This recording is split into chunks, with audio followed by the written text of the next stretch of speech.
Bonjour. Maintenant, je vais vous lire l'introduction du bande dessiné appelé Delacroix, avec un texte d'Alexandre Dumas et des illustrations par Catherine Maurice. C'est un bande dessinée publié en novembre 2019 par Dargaud. Allons-nous à lire la contraportée. Delacroix est né pour peindre. Il avait 8 couleurs, palettes, pinceaux, toiles. Il peindra sur la muraille, sur les parquets, au plafond. Il peindra avec les premiers morceaux de bois venus, avec du plâtre, du charbon, avec de la salive ou de la cendre. Mais il peindra, ou il mourra de ne pouvoir peindre. En 1864, un an après la mort d'Eugène Delacroix, Alexandre Dumas, monstre de mémoire, raconte des souvenirs qui ont marqué son amitié avec les grands peintres. D'une anecdote à l'autre, le tempérament de Delacroix se révèle. La popularité de Dumas résonne. Un portrait de l'époque se dresse, où les œuvres d'art font l'objet de débats enragés, d'admiration intense comme de rejet sans appel. Avec humour et passion, Catherine Maurice s'invite dans cet hommage et en offre une adaptation toute personnelle. Allons-nous à lire l'introduction.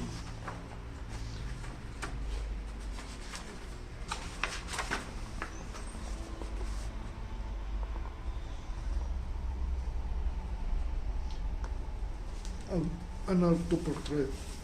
Delacroix, texte d'Alexandre Dumas, peinture, dessin et lettrage, Catherine Maurice. Mesdames et messieurs, j'aurai plaisir à vous parler de Delacroix, à faire revivre devant vous cette puissante personnalité, à rendre le mouvement de ce peintre étrange, plein de défauts impossibles à défendre, plein de qualités impossibles à contester, qui sautent par-dessous les talents pour arriver au génie, et pour lesquels, amis ou ennemis, admirateurs ou détracteurs, peuvent s'égorger en toute conscience, car tous auront raison. Ceci d'aimer, cela de haïr. Delacroix fut toute sa vie en art ce qu'on appelle en politique un fait de guerre, est un cas de guerre. Ces croquis furent des escarmouches, ces dessins de combat, ces tableaux de bataille. Nous allons tenter d'esquisser cette grande et curieuse figure qui ne rassemble rien de ce qui sera. Nous allons essayer de donner, par l'analyse de son tempérament, une idée de production de ces grands peintres qui tiennent à la fois de Michel-Ange et de Rubens.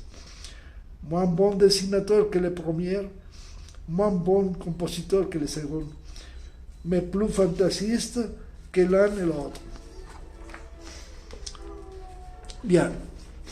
Eugène Delacroix est né à Charenton-le-Fou, près de Paris, en 1798, en plein directoire. Son père, après avoir été ministre sous la Révolution, était préfet à Bordeaux et allait être, lorsque Delacroix naquit, préfet de Marseille. Eugène était le plus jeune de la famille. Son frère avait 25 ans de plus que lui. Sa sœur était mariée avant qu'il ne fût né. Il serait difficile d'avoir une enfance plus accidentée que celle de Delacroix. À 3 ans, il avait été pendu, brûlé, noyé, empoisonné, étranglé.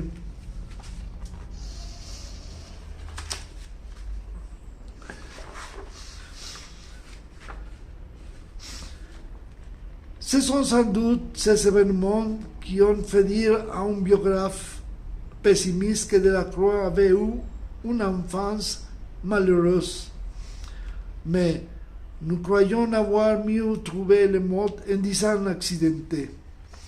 Delacroix était adoré de son père et de sa mère, et il n'y a pas d'emphase malheureuse, puissante et florissante entre ces doubles amours. À 8 ans, on le met au collège, au lycée impérial. Il y reste jusqu'à 17 ans, et il fait de bonnes études, passant ses vacances tantôt chez son oncle, Riesner, le peintre de portraits, tantôt chez son père. Chez son oncle, il voit le peintre Guérin. On décide qu'en sortant du collège, Delacroix, poursuivi depuis toujours par la rage de la peinture, entrerait dans l'atelier de l'auteur de Didon et de Clytemnestre. Il y a eu bien quelques difficultés de la part de la famille. Son père disait « Eugène brillera dans l'administration ». Sa mère disait « Eugène sera diplomate ». Mais à 18 ans, Delacroix a le malheur de perdre son père. Il lui reste 40 000 francs et la liberté de se faire peindre. Chose étrange, avec cette fougue d'imagination et de pensée, Delacroix était économe. Il ne voyait pas une fois sans qu'il me demandait « Pensez-vous à l'avenir, cher ami ?» Dieu de dit. Ce qui ça veut dire Dieu a donné, Dieu donnera. Malgré la vie un peu fantastique des ateliers, Delacroix n'entame jamais ses 40 000 francs. Il n'a jamais donné dans la folle vie de Bohême où se sont perdus tant de jeunes talents. Il y avait chez lui presque autant de gentlemen que de l'artiste. Delacroix entre donc chez Guérin, comme convenu. Il y travaille comme un nègre, rêve, compose et exécute son dents traversant l'Archéron. Ce tableau est un de ses meilleurs tableaux. Les hommes forts mettent presque toujours autant, quelquefois plus, dans leur première œuvre que dans aucune autre.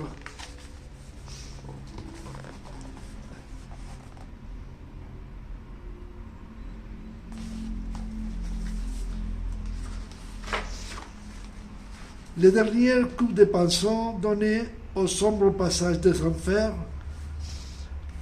on montre le tableau à Guérin, qui dit « Les figures de Dante et de Virgile sont assez bonnes, quoiqu'elles manquent de noblesse. En revanche, vos damnés ont des bras luxés et des yeux de marquerons. Mais ce sont des damnés enragés. Lisez le 26e chant de l'enfer et vous y trouverez bien d'autres dislocations. Vous n'avez pas le droit de dire de pareilles choses. Dante est un poète, non un dessinateur. Je vous renie, dit Delacroix. Ce qui est Delacroix au reste à se consoler, ce fut le succès qu'obtint son tableau au salon de 1822, au Louvre. Mais au moment d'envoyer l'étoile à l'exposition, s'était présenté en grave difficulté. Tout tableau doit être orné d'un cadre, sous peine de ne pas être admis devant le jury. En cas de dimension du Dante, faut-il de plus humbles valait 500 francs.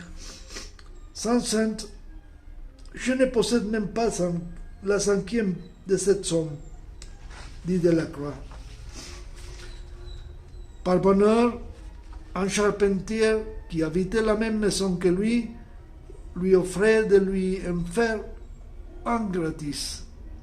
Delacroix accepte avec reconnaissance. Le charpentier s'est mis à l'ouvrage, mais les moulures étaient au-dessous de sa science.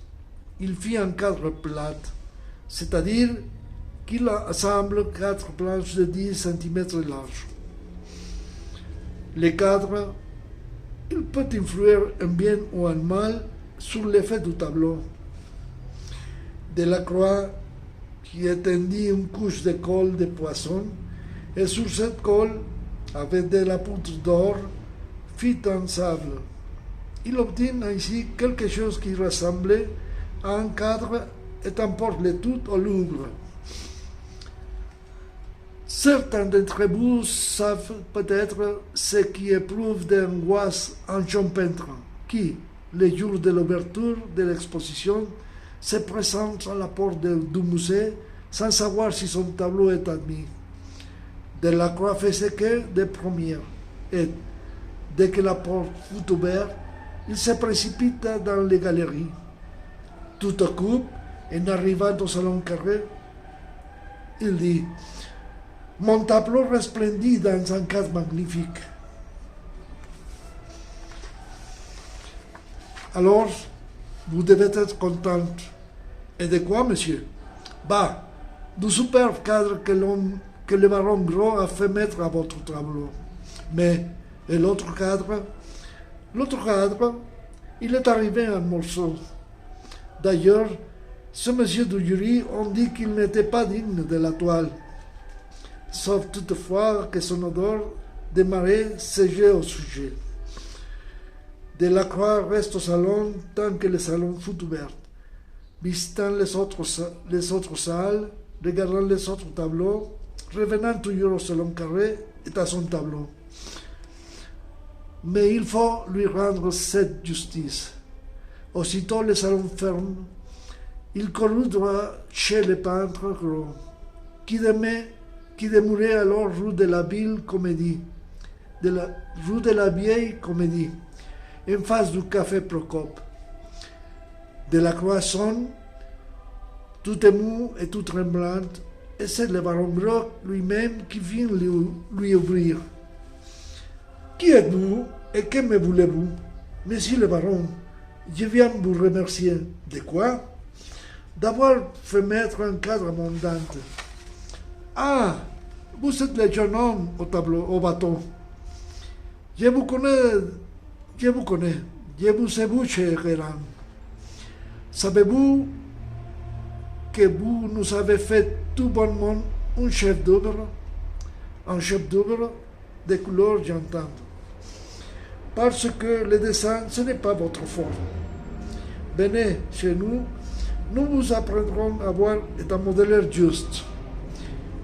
Delacroix se confondait en excuses et en révérence. Seulement, à chaque fois qu'il redressait la tête, ses yeux se portaient sur le chef d'œuvre de Gros. La peste de Jaffa, les combats d'Aboukir, les champs de bataille d'Eilan. Delacroix eût donné tout au monde pour regarder à son aise ces immenses pages d'une histoire gigantesque. Gros s'en aperçut. Jeune homme, je suis obligé de sortir, mais s'il y a quelque chose qui vous intéresse, restez ici et étudiez. Seulement, n'oubliez pas, en vous allant, de remettre la clé au concierge. 12 ans s'écoulèrent. À cette époque, les expositions avaient lieu tous les 12 ans. Le salon de 1824 ouvrit. Tous les regards étaient tournés vers la Grèce. Les souvenirs de notre jeunesse faisaient de la propagande pour les descendants de Thémistocle et de Léonidas, et recrutaient hommes, argent, poésie, peinture, concerts.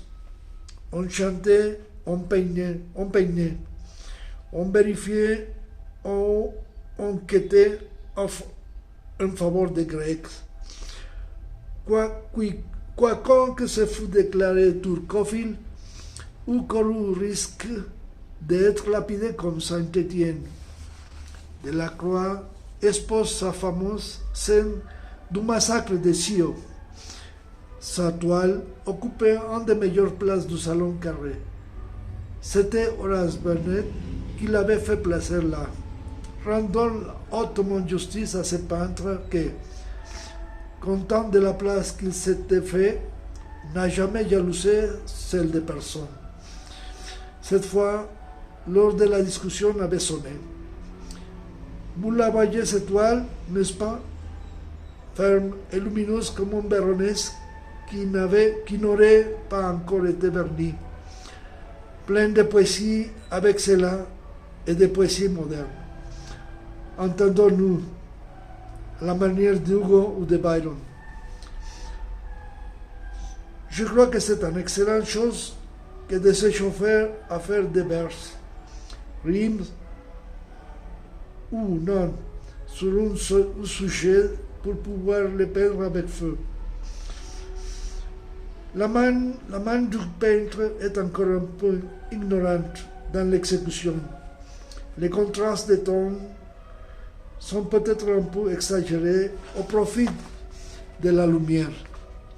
Delacroix n'a pas encore trouvé sa théorie des couleurs. Mais comme l'ensemble est harmonieux, que l'instinct du colorisme, à défaut de la science, comme les contours sont radoucis. Bon Dieu, souvenez-vous des clameurs qui fit pousser cette peinture, à la fois si rude dans la composition, violente dans sa forme et cependant pleine de poésie et de grâce. Oh, cette fois, le dé est bien jeté, la guerre bien déclarée, le Rubicon bien passé. Les jeunes peintres viennent de rompre avec l'école de la République et de l'Empire. En abordant ce thème nouvel, Delacroix, comme Cortés, avait brûlé ce vaisseau. À partir de ce moment, chose rare, à 25 ans, Delacroix fut proclamé un maître et fit école. Et où, non pas des élèves, mais des disciples, mais des admirateurs, mais des fanatiques. Ce qui explique l'admiration et le fanatisme qui se produisent pour Delacroix, c'est peut-être la manière brutale dont il fut attaqué. Comme au temps de l'invasion des Ans, de Bourgogne et des Visigoths, on crie aux barbares, on invoque Sainte-Geneviève, on adjure le roi, on supplie le pape. Les jeunes disaient, renégat, traître, laid, il peint avec un balai ivre, sauvage. C'est un homme qui court sur les toits. On cherche qui lui opposait. On exhume l'homme qui lui était le plus dissemblable en tout point pour se rallier autour de lui. Il fallait un Bélisaire à opposer à ces vandales, un Charles Martel à opposer à ces sarrasins. À force de chercher, on découvrit une Grèce auquel personne n'avait pensé jusqu'à-là. Une Grèce était alors dans toutes les forces et toutes les majestés de son talent. Il avait 46 ans. Il était le premier prix de 1801. Il avait fait en 1808 Édipe et les Sphinx. En 1814, l'Odalisque Conché. En 1820, le pape Pieux VII de Nantes-Chapelle. En 1819, Roger de Librand Angélique. En 1819 aussi, Francesca de Rimini. En 1824, le vœu de Louis III. En 1824, encore Henri IV et ses enfants. On proclame une Grèce, on exalte une Grèce, on couronne une Grèce. Tout cela en un de Delacroix. Delacroix fait la barque de Dante. On décore une Grèce. Delacroix fait la massacre de Sion. On nomme une Grèce de l'Institut. Singulière justice distributive, les mêmes toujours, au reste de laquelle on s'étonne. Dieu sait pourquoi. La guerre était déclarée à la peinture de la République et de l'Empire. Et en effet, à partir de ce moment, les couleurs, la composition et la poésie allaient marcher contre la convention, la régularité, la raideur. Sous la République et sous l'Empire, on devait avant tout faire beau, c'est-à-dire faire régulière. N'aurait-on pas confondu longtemps la régularité avec la beauté?